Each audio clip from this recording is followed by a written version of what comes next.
Hi everybody, I'm Joby Smith. We're live at Metlife Stadium here in East Rutherford, New Jersey. For week 2, the Giants hosting the Carolina Panthers, still looking for a win after that last week's loss at home to Cleveland. Now, the last time Carolina played the Giants, they lost 25-3. We're going to take a look at the injury report for this week. Marquise Haynes, Frankie Louvu, Taylor Moton, and Brandon Smith, and Shai Smith, who was questionable, nursing a groin. The Panthers got great performances last week in that opening game with Cleveland, especially late in that game against Cleveland, from Robbie Anderson, the big receiver, who caught a big 75-yard touchdown from Baker Mayfield, who really lit it up down the stretch with a touchdown run and throwing passes left and right to keep the Panthers in it. Now, when you take a look at what they need to do again against the Giants, they've got to test that secondary and definitely get Christian McCaffrey involved. That's going to be a big deal. Of course, Ben Mcadoo, a former head coach of the New York Giants back in 2016, returns home against his former team. He's got to have a lot of tricks up his sleeve. Obviously, the Giants are pretty intense and ready for this matchup. Always a special time for him to come home and get his team, the Panthers, on track in his first year as offensive coordinator. Now, when you talk about the Panthers offense, they go with Christian McCaffrey, their star performer through the air and on the ground. He's certainly one of the best offensive players in the entire NFL. And he can reach another milestone this week as we take a look at the numbers. Incredible for this guy. He just keeps it going as long as he stays healthy. That's going to be a big thing for Christian. Now, the rookie Mcadoo is still developing, but definitely getting accolades from the coaching staff with the Panthers. We'll definitely keep an eye on him as he makes his progress week through week. He came in as a high draft pick, and boy, a lot of high expectations for him. Now, the Panthers are facing the NFC Offensive Player of the Week in Saquon Barkley, coming off a 164-yard performance last week in their win in Week 1. If they can stop the superstar, they really have a good time. But guess what? Cleveland hit him pretty big for yardage on the ground last week, and that's going to be a real big challenge for Phil Snowstroops. We just got to get back to basics, which we have this week, and reset. But we have our hands full with, Barkley. Barkley, the thing that's scary about him is he can make 60 and 70-yard plays. Chubbs makes a lot of 6 to 20-yard plays, right? But Barkley can go 70 on you in a hurry. So, you've got to really be detailed and demanding in what we do and our angles and tackling with Barkley. One of the things he does when he squares his shoulders to the line of scrimmage, he is hard to bring down. He's going to get 2 yards. The key to stopping great tailbacks is make them go east and west, sideways. And that's why a lot of their runs, and that's why I said that pin and pull's different than Cleveland, they are vertically downhill so that he can square his shoulders, and that's why they're not having negative runs. The 3rd and 3 you're going to give up because of the running back, the style they play. But the longer yardages we can't give up, and it'll be the same way this week. Now, outside of stopping the run, the Panthers secondary certainly have challenges ahead of them in trying to deal with Kadarius Toney for the Giants and other receivers like that, including Saquon Barkley coming out of the backfield. Jeremy Chin and the likes will definitely have to be up to the challenge in stopping the run and then obviously guarding against the pass. So that'll be interesting. Stay with us. We're coming right back from MetLife Stadium.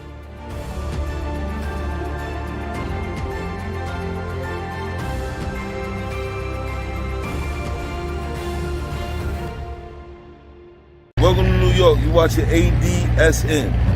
Welcome to New York. Ah, right, all right. You're watching the Pro Football Report on ADSN. At Heslop Wealth Advisors, our goal is to help small businesses develop quality retirement plans for their employees through our Lunch and Learn seminars. We provide lunch and learning tools to help your company succeed and unmatched customer service.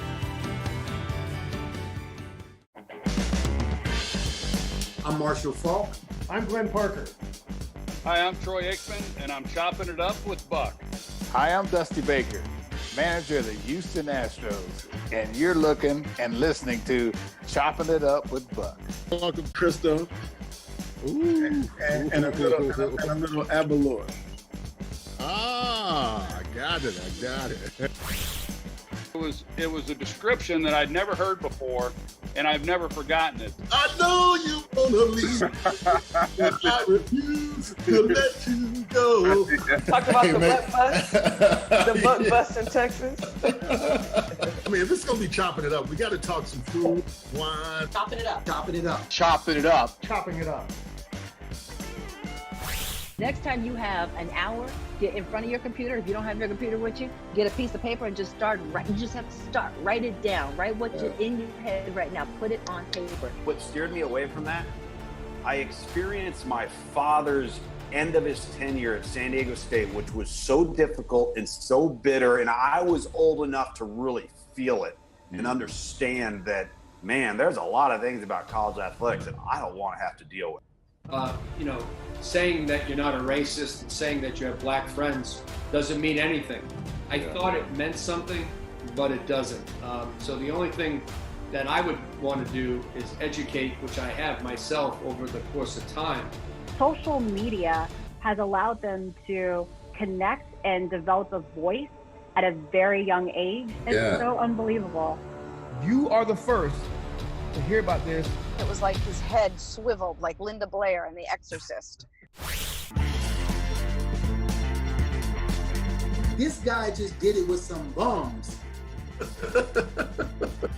He's staring at me, not blinking, just staring at me for like 15, 20 seconds, and I'm chopping his hands down, trying to get him off me.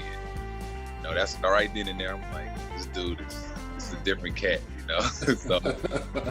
I'd have a full 6-pack if I didn't eat tacos. I love tacos. When it all ended, and you would think you would be sad and disappointed, and what did we do? We went out to the club. Yeah, we did. We went. I mean, it was like 15, 20, maybe 30 of us all went. We just took over the place, right? We said, "Look, we're gonna enjoy this." Exactly. That was in true Hot Shots fashion. Man. Yeah. You're watching Chopping It Up with Buck. Chopping it up with Buck. Oh, that's why. I'm Maria Taylor, and you're watching Chopping It Up with Buck. I love you, Buck. You're the best. Thank you. Thank you for having me. And yes, let's do it again real soon, too. Let's do it during the football season, and really appreciate you.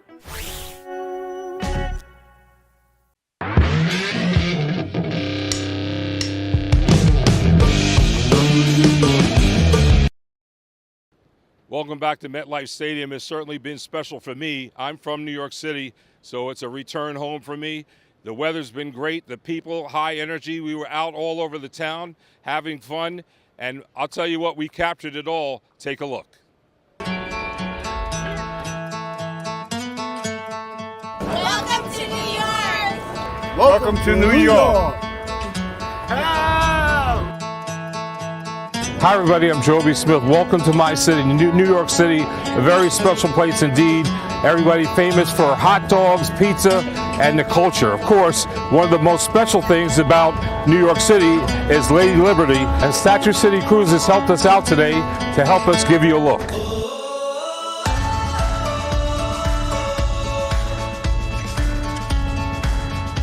Welcome to Liberty Island, where over 2 million people make the trip annually to see Lady Liberty. Family fun, everybody enjoying themselves out here. It's a hot one, let's stay hydrated, but it's a great, great, great tourist attraction.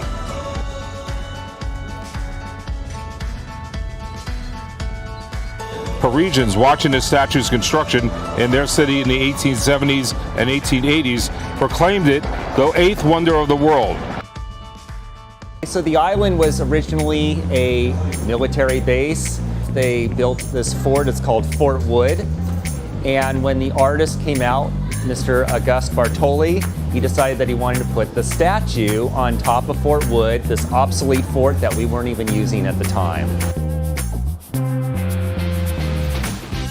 Set atop its pedestal in 1886, it was the tallest structure in New York City and the tallest statue in the world.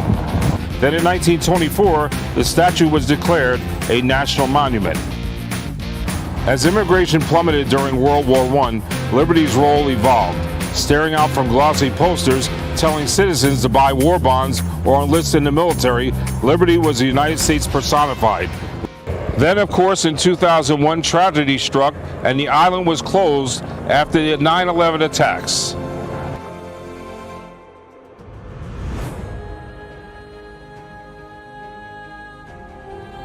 It was finally reopened in December. Then the pedestal reopened in 2004, and of course the crown in 2009. And there's no better view of New York City than right here.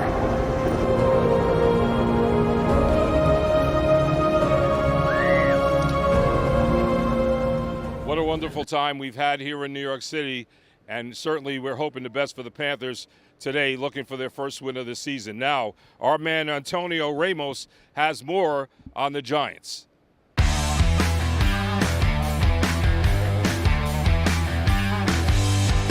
Week 2 in the NFL, and the Carolina Panthers are traveling this Sunday to New York to face the New York Football Giants, who surprisingly beat the Titans with a late comeback and a great performance from the running back Saquon Barkley, who in just 24 touches got 194 total yards and a touchdown. Panthers allowed 217 yards on the ground against Cleveland, and they must fix that running defense today to stop the Giants. I know that New York's O-line is not Cleveland's O-line, but they have a pretty good tackle combination in Andrew Thomas and rookie right tackle Evan Neal. So Carolina needs to limit Saquon, control the line of scrimmage, and don't let Barkley hit the second level of the defense. Giants could possibly be without rookie wide receiver Wan'Dale Robinson due to a knee injury, and they have to increase Kadarius Toney's role in that offense to help Charlotte native quarterback Daniel Jones against the number 2 ranked Panthers secondary in the NFL right now. So overall, Giants passing game is not that sophisticated, but they need to be aware of Jones' athleticism when he runs out of the pocket. My keys to the game are: Panthers must control the line of scrimmage, get their hands on Daniel Jones, get pressure out of Daniel Jones, and involve Christian McCaffrey and DJ Moore more constantly when they just got the chance. My prediction is Carolina getting his first win of the season with a 24-21 win, preventing the Giants to start 2-0 for the first time since 2016. For ADSN, I am Antonio Ramos, Panthers Spanish radio analyst. So the 3 keys to the game are, of course, protecting Baker Mayfield. You got to get him the time to throw the football. He's been very effective. Christian McCaffrey definitely has to be very involved. Definitely out the gate. And now you've got to stop the run, which they had a tough time against Cleveland. Saquon Barkley, one of the best in the game. So that's it from Metlife Stadium. Carolina on the road looking for their first win of the season against the Giants. We're coming right back after the game. We'll see you later.